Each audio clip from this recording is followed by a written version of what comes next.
ಸ್ನೇಹಿತರು ನಮಸ್ಕಾರ. ನಾನು ನಿಮ್ಮ ರಾಕೇಶ್ ಆರುಂಡಿ. ಬೆಳ್ತಂಗಡಿ ತಾಲೂಕು ಗೇರುಕೊಪ್ಪ ಸಮೀಪದ ಸುಮಂತ್ ಸಾವಿನ ಜಾಡನ್ನು ಹಿಡಿದು ಹೊರಟ ಪೊಲೀಸರಿಗೆ ಇನ್ನೂ ಯಾವುದೇ ಸುಳಿವು ಸಿಗ್ತಾ ಇಲ್ಲ. ಒಂದು ಸಿಂಪಲ್ ಕೇಸ್ ಇಷ್ಟೊಂದು ಕಾಂಪ್ಲಿಕೇಟ್ ಆಗ್ತಿರೋದು ಯಾಕೆ?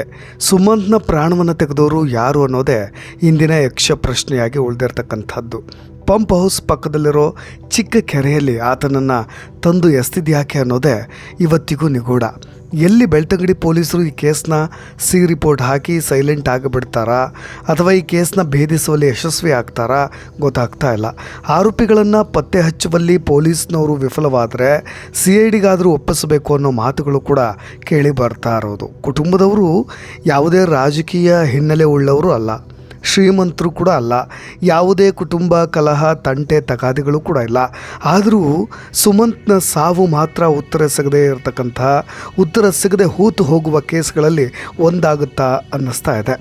ಪಂಪ್ ಹೌಸ್ ಪಕ್ಕದಲ್ಲೇ ಇರೋ ಕಾಲು ದಾರಿಯಲ್ಲಿ ನಡೆದು ಹೋಗ್ತಾ ಇದ್ದಂಥ 9ನೇ ತರಗತಿ ವಿದ್ಯಾರ್ಥಿಯನ್ನು ವಿನಾಕಾರಣ ಮಾರಕಾಸ್ತ್ರಗಳನ್ನು ಬಳಸಿ ಜೀವ ತೆಗೆದಂಥ ಪಾಪಿಗಳು ಯಾರು? ಪಂಪ್ ಹೌಸ್ನಲ್ಲೇನಾದರೂ ಅಕ್ರಮ ಸಂಬಂಧಗಳ ಅಶ್ಲೀಲ ದೃಶ್ಯಗಳನ್ನೇನಾದರೂ ನಡೀತಿತ್ತಾ? ಅದನ್ನು ಈತ ನೋಡ್ಬಿಟ್ನಾ ಅನ್ನೋ ಹಂತಕ್ಕೂ ಕೂಡ ಆಲೋಚನೆಗಳು ಬಂದಿದ್ದಾಗಬಿಟ್ಟಿದೆ. ಹಾಗಾದರೆ ಆ ಪುಟ್ಟ ಬಾವಿಯಲ್ಲಿ ಆ ಕಾಮಕೇಳಿಗೆ ಬಳಸುವ ಅಸಂಬದ್ಧ ವಸ್ತುಗಳೇನಾದರೂ ಬಿದ್ದಿರಬಹುದು, ಬಾವಿಯ ನೀರನ್ನು ಖಾಲಿ ಮಾಡಿಸಿ ಅನ್ನೋ ಸಲಹೆಗಳು ಕೂಡ ಕೇಳಿ ಬಂದಿದ್ದಾಯಿತು. ಆದರೆ ಆ ಕೆರೆಯ ನೀರನ್ನು ಖಾಲಿ ಮಾಡಿಸಿದಾಗ ಸಿಕ್ಕಿದ್ದು ಕೇವಲ ತುಕ್ಕು ಹಿಡಿದಂಥ ಕತ್ತಿ ಹಾಗೂ ಸುಮಂತ್ ಕೈಯಲ್ಲಿದ್ದಂಥ ಟಾರ್ಚ್ ಮಾತ್ರ. ದೈಹಿಕ ಸುಖಕ್ಕಾಗಿ ಯಾರಾದರೂ ಕಿಡಿಗೇಡಿಗಳು ಯಾವುದೇ ವಸ್ತುಗಳನ್ನು ಬಳಸಿದ್ರೂ ಕೂಡ ಅದಕ್ಕೆ ಸಂಬಂಧಪಟ್ಟ ವಸ್ತುಗಳು ಬಾವಿಯಲ್ಲಿ ಎಸ್ತಿರ್ತಾರೆ, ಚೆಕ್ ಮಾಡಿ ಅನ್ನೋ ಪ್ರಶ್ನೆಗಳಿಗೆ ಸಹಜವಾಗಿ ಆರಂಭದಲ್ಲೇ ಆ ಬಾವಿಯ ನೀರನ್ನು ಖಾಲಿ ಮಾಡಿಸಿದಾಗ ಆ ಥರದ ಯಾವುದೇ ವಸ್ತುಗಳು ಕೂಡ ಸಿಕ್ಕಿಲ್ಲ. ಹಾಗಾಗಿ ಆ ಪಂಪ್ ಹೌಸ್ನಲ್ಲಿ ಆ ಥರದ ಕಾಮಕೇಳಿ ಏನಾದರೂ ನಡೀತಾ ಇತ್ತಾ ಅನ್ನೋ ಅನುಮಾನ ಹಾಗೆ ಪ್ರಶ್ನಾರ್ಥಕವಾಗಿ ಉಳಿಯುತ್ತೆ. ನೋಡಿ, ಒಂದು ತುಕ್ಕು ಹಿಡಿದಿರೋ ಕತ್ತಿ ಹಲವು ವರ್ಷಗಳ ಹಿಂದಿನದು. ಹಾಗಾಗಿ ಅದರ FSL ಎವಿಡೆನ್ಸ್ ಅಗತ್ಯವೂ ಕೂಡ ಇಲ್ಲ. ಡಾಗ್ ಸ್ಕ್ವಾಡ್ ಕೂಡ ಯಾವುದೇ ಸುಳುವನ್ನು ಬಿಟ್ಕೊಡ್ಲೇ ಇಲ್ಲ.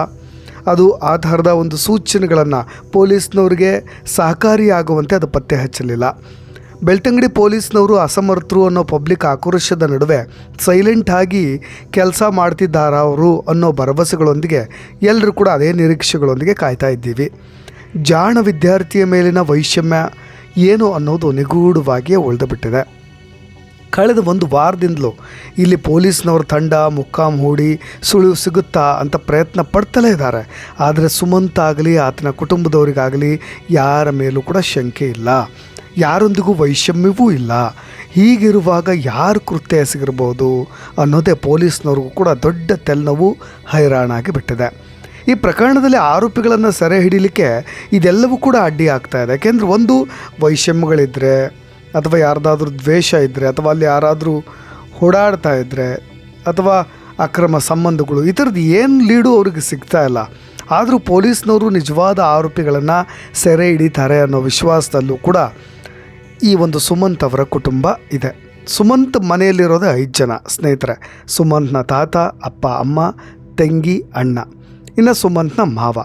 ಸುಮಂತ್ ಅವರ ಮನೆಯಿಂದ 100-500 ಮೀಟರ್ ಅಂತರದಲ್ಲಿ ಒಂದು ಅಲ್ಲಲ್ಲಿ ಮನೆಗಳಿವೆ. ಅವ್ರಿಗೂ ಯಾರ ಮೇಲೂ ಕೂಡ ಅನುಮಾನ ಇಲ್ಲ. ಆದರೆ ಮುಂಜಾನೆ ಅದು ಯಾಕೋ ಶ್ವಾನಗಳು ಯಾರನ್ನೋ ಅಪರಿಚಿತರನ್ನ ಕಂಡವರಂತೆ ನಿರಂತರವಾಗಿ ಬೊಗಳ್ತಾ ಇತ್ತು ಅನ್ನೋದನ್ನು ಮಾತ್ರ ಎಲ್ಲರೂ ಕೂಡ ಒಪ್ಕೊಳ್ತಾರೆ. ಆದರೆ ಶ್ವಾನಗಳು ಬೊಗಳಿದಾಗ ಒಂದು ಮನೆಯವರು ಲೈಟ್ ಆನ್ ಮಾಡಿ ಸುಮ್ಮನೆ ನೋಡಿ ಮತ್ತೆ ಮಲಗಿದವರೇ ವಾಪಸ್ ಆಗಿ ಬಿಡ್ತಾರೆ. ನೋಡಿ, ಇದು ಕೂಡ ಸಹಜವಾಗಿ ಏನಾದರೂ ಚೆಕ್ ಮಾಡಿದರೆ ಯಾರು ಎತ್ತ ಅಂತ ಅವ್ರು ಲೈಟ್ ಆನ್ ಮಾಡಿ ಮತ್ತೆ ಸುಮ್ಮನೆ ಮಲಗಿಬಿಟ್ರಲ್ಲ, ಅದು ಕೂಡ ಯಾವುದೇ ಸೂಚನೆಗಳು ಅಥವಾ ಯಾವುದೇ ಸಾಕ್ಷಿಗಳು ಕೂಡ ದೊರಕಿಲ್ಲ. ಇನ್ನು ಒಂಟಿ ಮನೆ ಮಕ್ಕಳಂತೂ ಕೂಡ ಅಕ್ಕಪಕ್ಕದವರು ಹೊರಗೆ ಬರೋದಕ್ಕೆ ಹೆದರ್ತಿದ್ದಾರೆ. ನಮ್ಮ ಮಾಧ್ಯಮಗಳ ಮುಂದೆ ಮಾತನಾಡಲಿಕ್ಕೂ ಕೂಡ ಅವರು ಇಚ್ಛಿಸಲಿಲ್ಲ. 2-3 ಕುಟುಂಬಗಳ ಮನೆಯವರ ಹತ್ರ ನಾವು ಕೂಡ ಮಾತನಾಡಿದ್ವಿ. ಇದೇ ರೀತಿ ಮಕ್ಕಳು ಭಯದಲ್ಲಿದ್ದಾರೆ.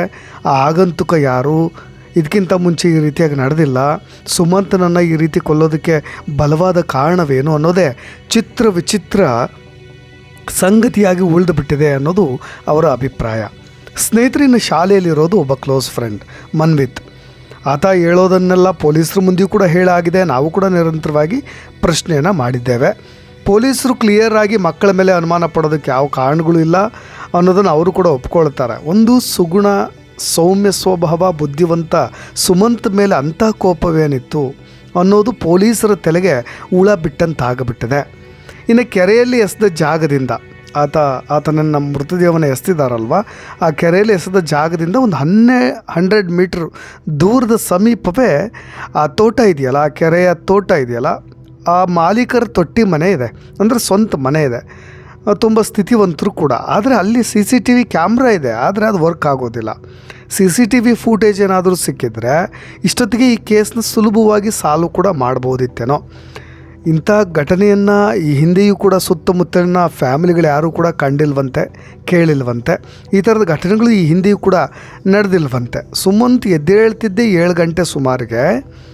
ಆದರೆ ಡಿಸೆಂಬರ್ನಿಂದ ಜನವರಿ 14ನೇ ತಾರೀಕಿನ ಒಳಗೆ ಕೇವಲ 2 ಬಾರಿ 4:30ಕ್ಕೆ ಎದ್ದು ಬಟ್ಟೆಯನ್ನು ಹಾಕ್ಕೊಂಡು ಧನು ಪೂಜೆಗೆ ಹೋಗಿದ್ದು ಬಿಟ್ಟರೆ ಅಷ್ಟು ಮುಂಜಾನೆ ಎದ್ದಂಥ ಉದಾಹರಣೆಗಳು ಇಲ್ಲವೇ ಇಲ್ವಂತೆ.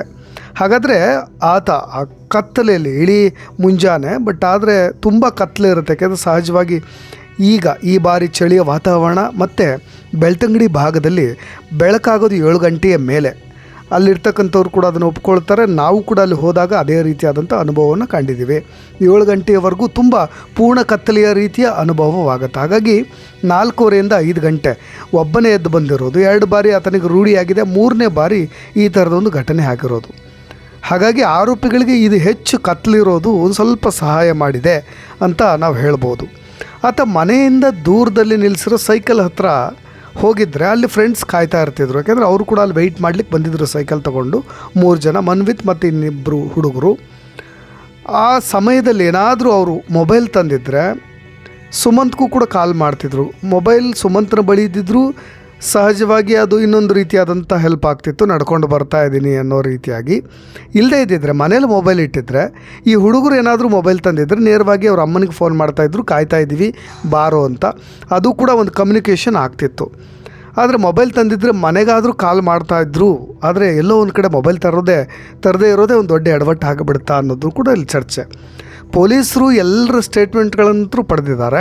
ಆದರೆ ಇನ್ನೂ ಕೂಡ ಅನತಿ ದೂರದಲ್ಲಿ ರಾತ್ರಿ ಇಡೀ ಬೊಗಳಿದಂಥ ಮನೆಗಳಲ್ಲಿ ಇನ್ನೂ ಕೂಡ ಅವ್ರು ಯಾರೂ ವಿಚಾರಿಸಿಲ್ಲ. ಅಂದರೆ ಪೊಲೀಸ್ನವರು ಇನ್ನೂ ಒಂದು ನೆಕ್ಸ್ಟ್ ಲೆವೆಲ್ ತನಿಖೆ ಕೂಡ ಅವ್ರು ನಡೆಸ್ತಾ ಇಲ್ವಾ ಅಥವಾ ಬೇರೆ ಆ್ಯಂಗಲ್ನಲ್ಲಿ ನಡೆಸ್ತಾ ಇದ್ದಾರಾ ಅನ್ನೋದು ಕುತೂಹಲ. ಸಹಜವಾಗಿ ನಮಗಿದ್ದಂಥದ್ದು ಅವರೆಲ್ಲರೂ ಹೇಳ್ತಿದ್ದಾರೆ ರಾತ್ರಿ ಇಡೀ ಬೊಗಳ್ತಾ ಇತ್ತು ಅಂತ.